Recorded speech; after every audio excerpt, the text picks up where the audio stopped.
Whether you're joining us here in beautiful Colorado Springs or virtually, welcome, and thank you so much for joining us for today's panel titled Artemis and Industry, Building the Space Economy. I am joined by a stellar group of NASA leaders for today's discussion.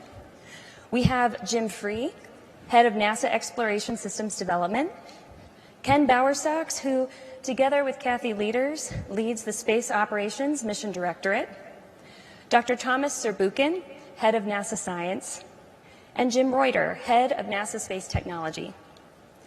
Now, before we dive into our more focused Artemis topic on the space economy and industry partnerships, I'd like to provide a brief overview to ensure that our wonderful audience has all of the fundamentals. After that, I'll transition it to each of our panelists for initial remarks. So with that, let's go ahead and get started. Artemis is NASA's lunar exploration program. And it's important to understand that Artemis isn't just one mission. It's actually a series of increasingly complex missions paving the way for lunar surface missions with the first woman and the first person of color, as well as future missions to send astronauts to Mars. Artemis will turn science fiction into reality as we learn to live and work off-world. There are several key elements to the Artemis mission architecture. Artemis uses the Space Launch Systems rocket, which is the largest ever built, the Orion Crew spacecraft, a Gateway spacecraft in lunar orbit, and cutting-edge exploration ground systems and astronaut landing systems. And it's always important to talk about the why, even in an audience of people who love space as much as we all do. We're going back to the moon for scientific discovery, economic benefits, and inspiration for a new generation of explorers, the Artemis generation.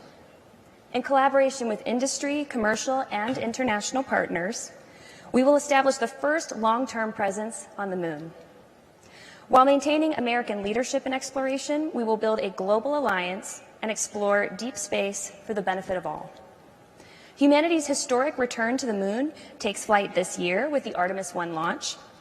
Artemis 1 is an uncrewed flight test targeted for no earlier than late May, which will allow NASA to check out rocket and spacecraft systems before crew fly aboard Artemis 2. Artemis 1 uncrewed, Artemis 2 crewed, and future uncrewed lander demonstration missions with SpaceX will precede the Artemis 3 mission when astronauts will land on the moon. We'll use what we learn on and around the moon to take that next giant leap, sending astronauts to Mars. With that, I will conclude Artemis 101. I hope that you're all still awake, and turn it over to our NASA leaders, beginning with Jim Free. Thanks, Lauren. I feel like you just gave my talk, so what Lauren said. Let's see, thank you for the opportunity to be here with my NASA colleagues, and I guess I'll just give a quick minute on Artemis 1, since that seems to be the elephant in the room. It's been tremendous to watch the team. I was at KSC till late yesterday and flew here last night, and working through a lot of issues of bringing the vehicle together for the first time, dealing with interesting commodities in large quantities like LOX and hydrogen, learning about how all these systems come together. So the test yesterday, we did get some LOX flow into the tank on the core stage, and that was all due to the team really figuring out real time what was happening on the vehicle, adjusting and getting that flowing. So we didn't get through everything we wanted, but certainly learned a great deal that we'll take into our next attempt. We will follow Axiom on the range. Pam talked about that cooperation. That's another cooperation that we have. We need to get the Axiom mission done so we can get Crew 4, and we waited for Transporter 4 to launch on Friday in order to do our test. So great, I'll say, synergies across there. There's a press conference later today with some of the folks to kind of walk through a little bit more detail, and they'll give you our possibilities. I'll address the other elephant in the room. We are working on having launch commentary. I know that's been something that folks really want, and I understand that. We're working towards that for launch. Actively working it even yesterday with our public affairs folks. Our mission is to work across all of NASA. Pam talked about that, working all 5 mission directorates. We obviously have a strong partnership with SOMD as we develop hardware and hand it over to them for operations. Our Artemis architecture is built on science to get science back. I told our congressional folks the other day, Thomas opened the last sample from Apollo a couple weeks ago, so the pressure's on us now to get some more back. And then obviously we work closely with Space Tech to integrate ourselves and use the technology that is being brought to bear. There's economic opportunities across the board from our perspective.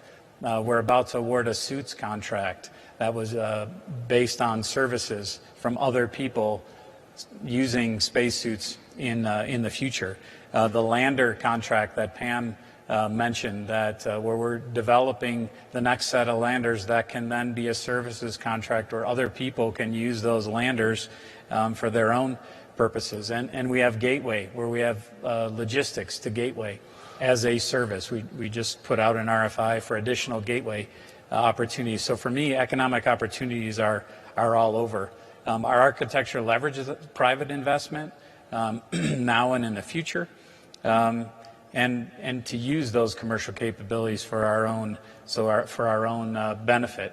And then, of course, we have international partners that have their own economic opportunities that then feed what we need to do for our missions, for future elements, current and future elements.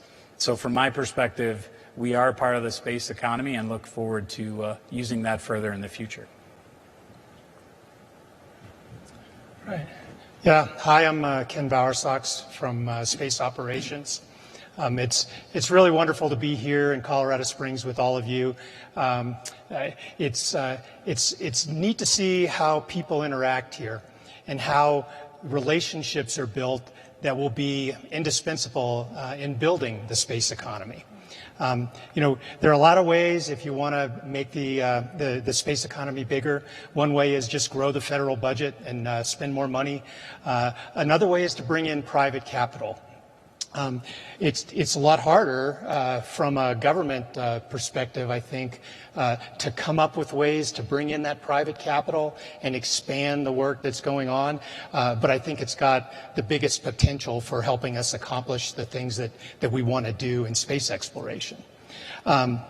Over the last 20 years, it's been really exciting to see the progress we've been making in low Earth orbit, trying new ways to bring in commercial partners and to develop the different capabilities that we need on the International Space Station for crew and cargo. But as I've watched those capabilities develop, the thing that struck me most is one of the hardest things for us on the government side has been to release some of the control that we had. By releasing some of the control, ceding some of that control to commercial partners that we've built trust relationships with, we can get so much more back. And I think we're going to see that trend continue into Artemis, and I think it has a lot of wonderful potential as we explore further out into the solar system. Well, I'm really excited to be here. Jim already mentioned that, of course, science is an important part of Artemis, and we see it both as a responsibility and an opportunity. The responsibility for us to provide the information that help us pick the right landing sites with our orbital asset that has been there, Lunar Reconnaissance Orbiter. Provide the information about resources on the moon and in various regions, and therefore provide information for the technology side of the house, the operation side of the house, to really make sure our presence back at the moon becomes sustainable. The opportunity is overwhelming for us also. What we can do is with this new space economy, we can do missions, we can do work in ways, frankly, that was the stuff of dreams even 5 years ago. What I mean with that, of course, is in Artemis 3, kind of with the plan moving forward, we're working to really get the maximum science out of this. it's not the same as it was in Apollo. We have virtual reality. We have, kind of the communication system that is being built and is being deployed by Sachs and his team, and the entire system that is being built with Jim and his commercial team. We're basically have the opportunity of doing amazing science. The way we treat that kind of science is like we treat any other mission, whether it's James Webb, whether it's a planetary mission, and so forth. We figure out what's the best science we can do, and we build a science and technology definition team for that, so we actually get the maximum out of it. That's opportunity. We're really excited about it. Yes, we opened that sample because, frankly, it seemed to me we believe that there's new samples coming, so let's make sure that the community is ready to really address those samples. They need to practice again, really deploy that excitement of doing this sample analysis, looking at questions that, frankly, at the Apollo time period were crazy. Questions about volatiles. Sometimes we refer to them as water. Volatiles, which, of course, we could use for fuel, perhaps, to survive, but also because of the fact that they provide enormous amounts of information about the moon itself and its history, information we didn't know was even 15 years ago. So for us, that's really exciting. Again, the opportunity, but also in this case, the responsibility, because that information is absolutely critical as we go forward and look at ISRUs and so forth. Well, we're not waiting for Artemis 3, though, to go to the moon, and we're really excited at the commercial lunar payload services. Now, everybody who has paid attention realizes that we wanted to launch some of these missions last year. I want to tell you that we struggled in a number of missions with COVID supply chain issues, but also, frankly, these are the first missions these companies are doing. We're standing right behind them, with Astrobotic, with its 11 payloads that will go to the surface of the moon, and, Intuitive Machines with another 6 payloads, and then, frankly, one in partnership with you. What has happened with the commercial lunar payload services, with the various contracts there, it created kind of an innovative flywheel that has, frankly, created an amount of innovation in planetary instrumentation and technology that we haven't seen. We haven't seen in decades. The total amount of technologies, kind of instruments that are being built on range in the order of 40. I'll talk to you about one of them. On the far side of the moon, when the sun and the Earth are on the same side of the moon, the far side of the moon is really dark and really quiet. And when Jupiter and Saturn are also on the same side of the moon, as is the sun and the Earth. So it's full moon on Earth, if you want. On the far side, it's the most radio quiet place in the solar system. So we're deploying a payload to that far side, and we're coming up with new technologies to make sure they can make measurements during the dark side there to look at the universe in ways we've never been able to do. We're doing that with the Department of Energy. That's one of many of those technologies. We couldn't have dreamt to do it. Viper, of course, the rover that will go, in mid-decade here. We're getting ready for. I just recently was there. I want you to know that every single instrument on Viper is already on a lander going to the moon before. That creates a development paradigm that's very much different than what I'm used to normally. This is the only rover I've ever worked on where the instruments are not on the critical path. That's what happens if you have a new space economy. You can start driving new development paradigms, can take more risk, create innovation platforms that are otherwise not there, and create, of course, a community that will be available for you, Sachs, for you, Jim, if you need that community, and, of course, for the important technology you do, Jim. So why don't you take over? All right. Well, thank you, Thomas. And it's a great pleasure for me to be here, especially with my esteemed colleagues and working together as we do.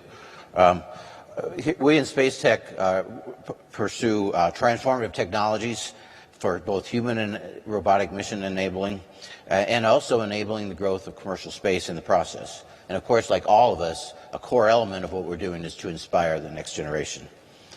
We developed this through a broad portfolio across the entire technology readiness level scale. We work for things all the way from very low early stage activities to mid-TRL, demonstrating in the lab, and all the way to flying. A core element of what we try to do is get across those valleys of death, as we talk about, and get into an infusion path. And I'll say the CLIPS and other opportunities that are there just are a tremendous resource for us. I like to say the breadth of our organization is our strength. We can, when we deploy a problem or try to solve a problem, we use our SBIRs, we use tipping point solicitations and in-house activities and stuff, and look across that and research grants across that to try to have a coordinated effort in addressing a problem. And we can do that in large part, and it results in, we have about 140 or so flight demonstrations on the books for what we're doing. And when you consider a lot of the smaller stuff we do as well, over 1,400 projects overall. And when we get to a mid to high TRL, a big push for us is to do so in a public-private partnership, because it is just a game changer of how different it is today with the space economy the way it is there is a lot of private capital that we can leverage, and we get the much stronger product as a result. One of the key ways we do that, as I mentioned, is our tipping point solicitation, and actually the preliminary proposals are due Friday. And by all indications of what we had from what we've seen so far and what we're hearing as we talk to people here is it will be far and away a record for us in terms of number of solicitations. And I can tell you it's going to be some fantastic stuff. I'm always amazed at the creativity of these. A big part of what we do is to support Artemis. Both in the human and robotic side. The solar electric propulsion system that supports the gateway power and propulsion element. A big success story actually is the rollout solar arrays that are deployed on the power and propulsion element, that also is deployed on DART and also on the ISS, among other places. That started with about a dozen SBIRs. And then through time we developed it, and it was taken over by missions as we went through. A great success story. We fly, it was mentioned by Pam, I think, that the Capstone mission, which is a small 12U CubeSat, size of a small microwave oven, and it'll be going into the near Earth, I'm stumbling over the words. So it'll be going into the gateway orbit, the near rectilinear halo orbit and stuff. And it'll be a first time to demonstrate this, in a very small package and very creative at what they're doing. On the lunar surface, we have over 30 technologies flying on the cliffs of Thomas's, doing all kinds of things for us to try to help establish a sustainable presence on the moon. And that sustainable presence means the power systems that we might deploy. How do we utilize in situ resource utilization? Are there construction activities that we can do, and so on? And how do we access areas that are extremely hard and difficult to reach? All that in concert with universities and with the industry and within our own NASA folks. There's two other things that we try to develop as we go through this consortium. One of the areas that we're trying to have in order to develop our lunar surface system into a sustainable presence, a big part of that is to engage the community as we go along. And so the reason we established the Lunar Surface Innovation Consortium is to gain a great input and coordination with and communication with the entire space community. And in the 2 years or so that we've been operating now, there's now over 600 organizations that actively participate on a regular basis. And with that, over 600 organizations that participate across all 50 states. And then just kind of to wrap up, there's a couple things we also look for. Okay, it's not just a sustainable presence on the moon, but what do we look for, and what are the tall poles in reaching and going humans to Mars? There's three key activities that we have ongoing now to do so. The first item is a deep space optical communications demonstration that's on the Psyche mission for Thomas, and we'll be demonstrating from optical communications from Mars environment and potentially from beyond. We also have what we call our lofted demonstration. It was Pam mentioned that when she talked. And what that is a hypersonic decelerator that's an inflatable. It's a public-private partnership with ULA, and we're demonstrating a 6-meter inflatable system to large heavy payloads. Ultimately, when we get to a 15-meter or so, we can land those large payloads on the moon at 20 tons or so. And then also, this is a time for us to be developing nuclear systems. Nuclear fission surface power is in our budget and is the top priority for us, but also in our budget is the early development activities for nuclear propulsion. And so it's an exciting time. I've never seen a more exciting time than right now, and it's a pleasure to be here. Outstanding. Thank you so much for that context. See, you all did great. They were teasing me before this. We have opening remarks? Is this panel about Artemis? But you're just pulling my leg. So moving on to the questions, let's pull the thread of the space economy just a little bit further and go deeper into that. So that's kind of the focus area for this panel. But for a lot of us, I think the concept of a space economy is still relatively new and perhaps not specifically defined. So what does the space economy mean to you, and why is Artemis key to building it? Jim, would you start? Sure. So the example, nearest term example for me is the commercial LEO destinations, not to steal from Ken here, but that's key to us. We have things risk we're buying down on space station today. When space station reaches the end of life, we'll continue to use the commercial LEO destinations, which to me is a great example of the space economy, to do our buy down of risk for lunar and Mars missions, to take advantage of that microgravity where we can cycle payloads up and down very quickly. So for me, I look at that's our first opportunity. The other is, as the space economy, I think Pam talked about it, about folks early in their career, about the opportunities. Many of you here that bring those opportunities. We have that to benefit from as we develop our architecture to go to Mars. So we'll keep our architecture open as technologies develop in other parts of the space economy that can then improve our reliability, our safety, or our mission duration for our Mars missions. So to me, I look at those two examples. Excellent. I mean, to me, the space economy is just the production of goods and services in space. For all different kinds of reasons, for amusement, to scientific knowledge, to go further than we've ever gone before. And I think there are lots of ways that we can develop it, but the best way is to bring in more and more participants and watch more and more missions start to proliferate, both government missions and non-government missions.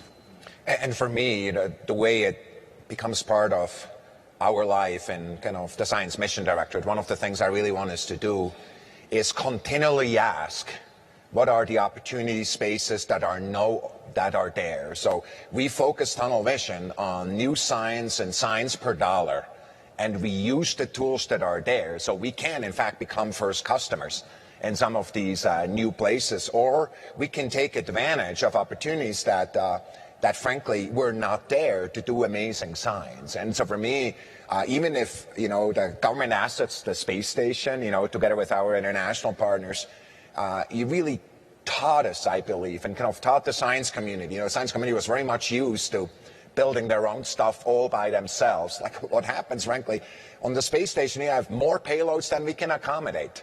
We have an embarrassment of, I call that a good problem, because people, especially for those out there who want to build commercial space stations, right? Well, we have instruments that want to sit on the outside of these. We have science that we want to do on the inside of these. So look through the lens of what is the science opportunity and how can we be customers. We don't want to own these companies. So we kind of always say, if somebody uses the word commercial and I'm 80% of the market, not so interested. Because my worry is I will squeeze all the commercial spirit out of them by the time we're done with the contract. But what I'd like us to do is really be a customer and kind of stand and learn how we can create opportunity spaces that otherwise were not there. So that's how I see it. It's in an ever-evolving field of opportunity.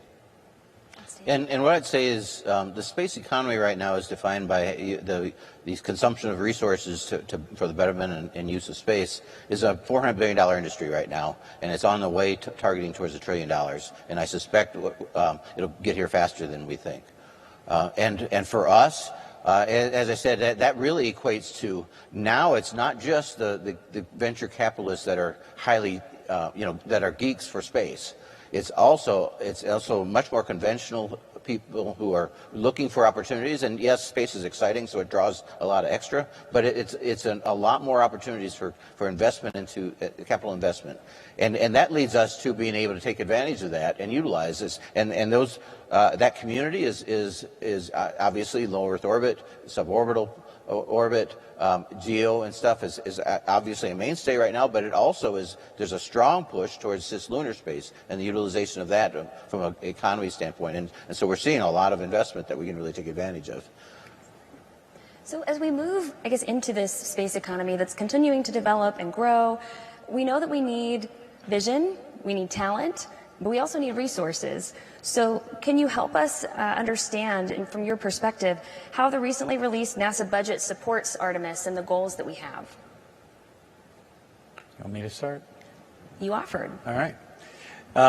So the budget supports us with our SLS and Orion vehicles that we need. That's our building block. It supports us getting to Artemis 3. Which includes the development of the lander and the suits. It supports us starting this next lander procurement. What I think we NASA need to continue to focus on is where can we maximize those dollars in the budget to get to go after things that other folks have already developed, and where can we do better in how we perform on our program and project work. I talked at the beginning about the relationship between exploration systems development and space operations. Our vision is to hand over programs to space operations when they finish development, and each one looks a little bit different. But how we do that is intended to free up dollars to come back and start the next development. If we don't do that, then the budget that request is there today and in the future is not of value. That's why these mission directives were set up, and that's completely our job. So I think the budget is there to support us through 3, start this new lander development, help us get Gateway up there, get that infrastructure to start the science.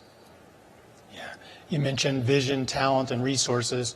In space ops, we have resources to do lots of great things with commercial LEO platforms, continuing our commercial crew and cargo capabilities for the International Space Station, maintain the International Space Station, do new activities there, and set up some new commercial approach to procuring communication services. So there's a lot in the budget that we're allowed to do.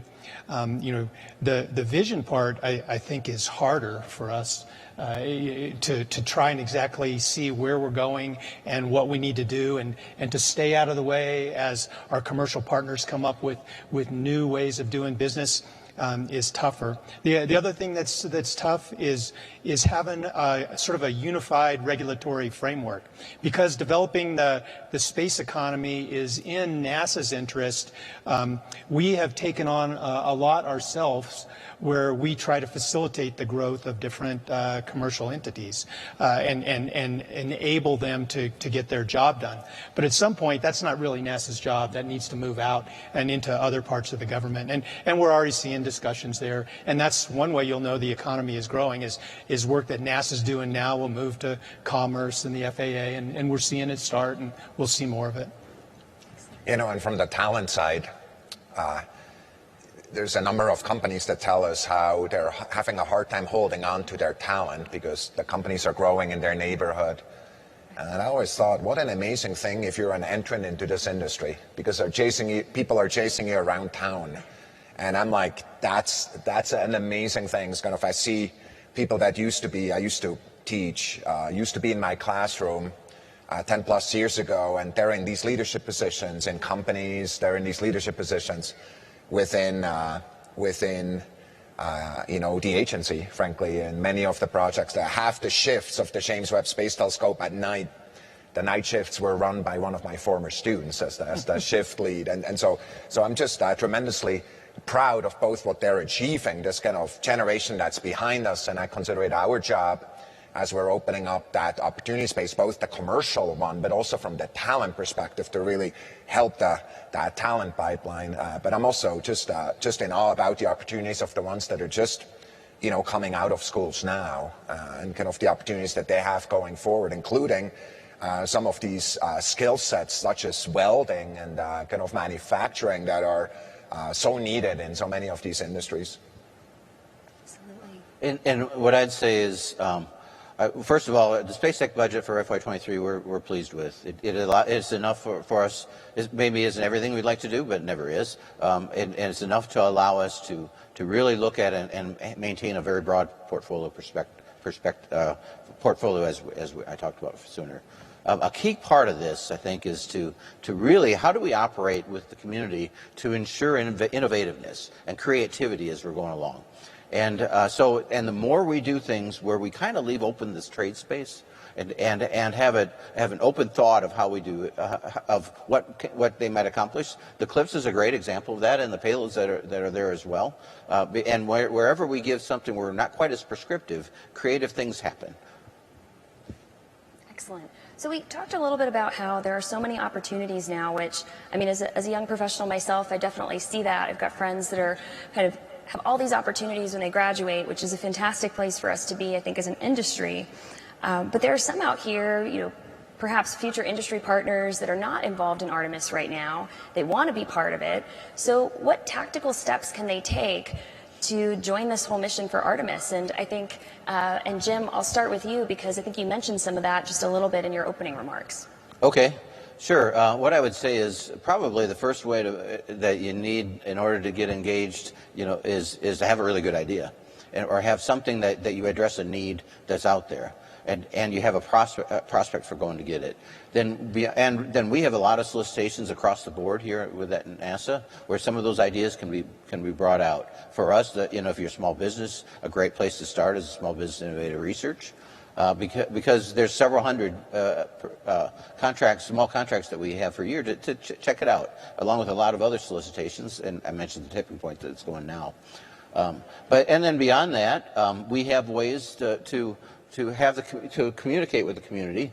I mentioned the Lunar Surface Consortium that we have formed. That's a great place that on a monthly basis you can see what's going on. Johns Hopkins APL is the lead for that, and so you can readily find your way to that through their website, and so there's a lot of interaction and exchange. We also, from our standpoint, have developed a strategic technology framework, and with that framework we've identified the outcomes that we're trying to achieve, and then the capabilities that we need to have in order to achieve that. And those are things that we've developed now through our principal technologists, how to put those things into where is our desired future to be.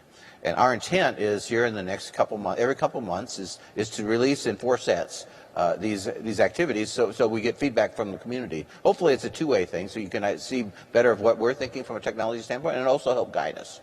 And so I think there's a very broad spectrum, but start with your good idea and start working it. Excellent.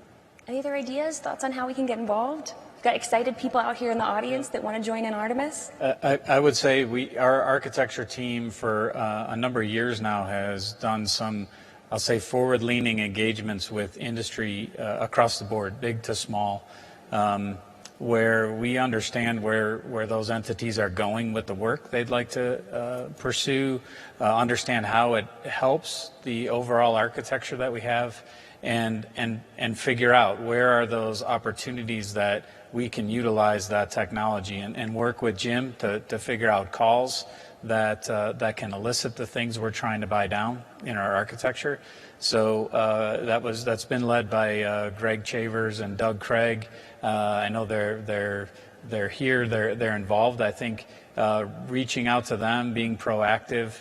I know that they have a couple industry interactions every year. I know we're thinking about having one this summer. That's the way to understand.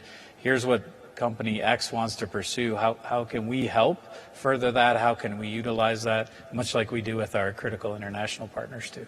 Yeah. I think to get involved, the most important thing is a passion for the work, and then some great creative ideas. It's been fun to watch the small companies get involved, just like the big companies. In our contracting efforts, we've got requirements that big companies have to include small companies.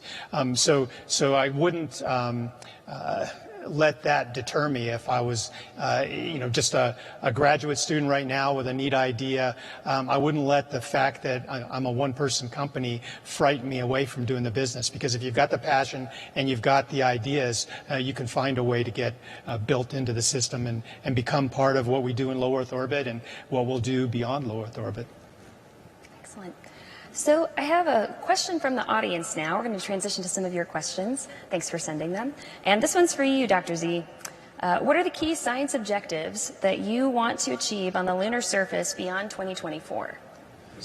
That's Zerbukins, because it's got science in it. That's right. Look, I think the core objective, and by the way, I'm talking about both what I'm hearing from the national academies. You should know next week I will get the strategy, the planetary strategy from the national academies. I asked for that not because I don't know how to make decisions, but I'm not good in most science. So I'm just good in very little science. So basically trading science against science, I really want another body that is smarter than me to make this. And so you should know that decadal that we're going to get actually has as a task the integration or into Artemis directly. So I just want to tell everybody, even though what I'm going to tell you is what my belief is today, next week I'm getting really important guidance. The highest priority is really focused on resources and volatiles, both because of the science, that kind of water cycle on the surface of Mars, surface of Moon. There's one on Mars too, but surface on the Moon is really critical. I think the other thing is really if you want understanding the history of the Earth system, and we actually think that dating the Earth, the best way of doing that is at the Moon. We have specific areas you want to go take measurements that really take kind of ambiguities in our kind of chronology off the table. Of course, the history of the Moon is our history, so there's important science for that. And I think the third piece is really utilizing the Moon kind of in its environment as to do measurements that otherwise are not possible. I want to refer back to the Lucy instrument I already described that uses the radio quiet regions. So those are the three that I would focus on. Thank you. So another question from our audience. With international collaboration and missions such as James Webb Space Telescope and other successful stories of us all coming together around important missions, do you see European space partners and more global space partners also embracing and shaping that commercial space economy? Yeah, I guess I'll start. Those international partners I mentioned earlier are absolutely critical to us. And the agencies that we partner with have an industry that they rely on to build that hardware. And I would expect that innovation, I think I wrote it down, Thomas, the innovative flywheel that you mentioned earlier. Every time I listen to Thomas, I learn something. Is spinning just as well in those other countries. And seeing the way the space economy has taken off, I would expect that commercial, and I think you're seeing it now, that commercial to roll out of that effort as well. So one of the things that I want to talk about that I think it's just that there's a lot of learning ahead of us. There's a lot of learning ahead of us, and I certainly didn't want to give the impression that I figured it out. I don't want to speak for my colleagues. Let me give you one of the examples. It's really clear that the entrepreneurial ecosystem, just if you look at just sheer amount of venture capital kind of expended in the United States by far eclipses what happens elsewhere. So what that does, it creates kind of tension. So we have, of course, our international partners are dear to us, and we love working with them on the missions. 2/3 of science missions have international partnership. All of the core kind of elements that we're doing have them, and we think that makes us stronger. But what we need to figure out now is how do we make sure that, in fact, the industries in these other partnerships, wherever they are, whether in Europe, in Japan, whether they're elsewhere, that they too kind of find kind of support without really, if you want, taking energy out of the commercial ecosystem. I'll give you an example, just so you know what I'm talking about. We could be working with every international partner and creating agreements to fly their instruments to the Moon using commercial lunar payload services. I think that would be a horrific mistake. Because what I just do is I destroy part of the market for the commercial lunar payload services. The kind of a market with less friction is one where over time the commercial, our international partners say, hey, I'm going to work with this company, and go work with them directly. So how we get from where we are today, we're perfectly excited to have these discussions, but how do we get to this world that's much more seamless and kind of without boundary, kind of like the commercial entities are, is something we're still learning. Excellent.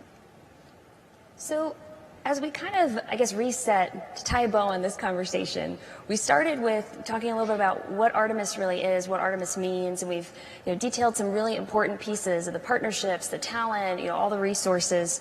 But what I want to challenge us to do, just to kind of close out our panel, is to fast forward a few decades and look to the future. So if Artemis, as we understand it today, all goes as planned, what do you think the space economy looks like maybe 20 years from now? I guess I'll go first, and I'll improve on any answer I come up with. I think I see it evolving much like low Earth orbit has. Our access to low Earth orbit, to space station, is now a service. I would expect us to have built the sustainability that Pam talked about on the lunar surface that allows us to access the lunar surface in a commercial way as well. Our job at NASA is to not hold on to things. Many folks say, why are we doing services for landers? Because we don't want to own that forever. We want to use that as a service so that we're pushing the next boundary. So in 20 years, I'm hopeful that there is some kind of infrastructure on the lunar surface that is available to commercial entities, that is used by commercial entities, that we still use, but not as the sole owner, and we are pushing on our way to Mars. If that's the case, then there's an economy there that we have been a part of creating. Yeah. It's always fraught with peril to try and predict the future, but what I see is like Jim said, what we've got going on in LEO right now will move out to cislunar space.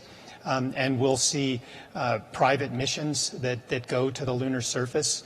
I think we'll see some people that go there for private science reasons or to explore for resources. We'll see missions that aren't driven by government requirements, but they're driven by private requirements. And at some point, 20 years is probably a little too soon, but at some point we're going to see exploration missions that are driven by corporations on Earth rather than by the government. Yeah, and I think there's important transitions that are really hard to predict, but are already at the horizon now. The availability of big large launch systems, whether it's the one that you talked about at the beginning, some of the commercial options, fundamentally change how we do things. Standing in front of the Ariane 5 with the James Webb Space Telescope on it, $10 billion of investment, I don't wish that on another person necessarily. I mean, the Ariane 5 team did such an amazing job, but the question is, how do we kind of transfer, a future kind of in this environment? How do we create solutions for advanced telescopes, for Earth observing systems that really use these kind of tool sets that we've talked about? To me, I think a significant fraction of science will move in that space. And our job is, of course, as an agency, is to first both utilize that, but also focus on the leading edge and trying to make sure that we build, I hope 20 years from now, a spacecraft that goes to other stars, right? And I mean, of course we need to do that. We have nuclear systems that are really providing power in many places, and also propulsion in area kind of orders of magnitude above what we currently have. And so it's these things that we should be focused on. Yeah, and what I'd say is, first of all, I hope there's a rough parallel with the airline industry, that we start seeing that, especially in the places where it's more natural, and in the cislunar space and low Earth orbit and stuff. And we see that there's some technology advancements we can still engage in, like we do with ARMD, with our research organization in aeronautics. But that largely it's a service thing. And we set our attention on the next great thing. And I don't think in 20 or 40 years we're going to run out of next great things. But we'll go further and further in our exploration. We'll leave this solar system, and we'll go beyond. Outstanding. All right, so I'm going to bring us back from the future. We're here today in Colorado Springs, or if you're online with us virtually. So I want to thank you, all of our distinguished panelists, for the wonderful discussion. I think the future is bright in space, and Artemis just shines so brightly. Thank you all for joining us, and hope you have a wonderful rest of your Space Symposium. Thank you. Yeah, Lauren.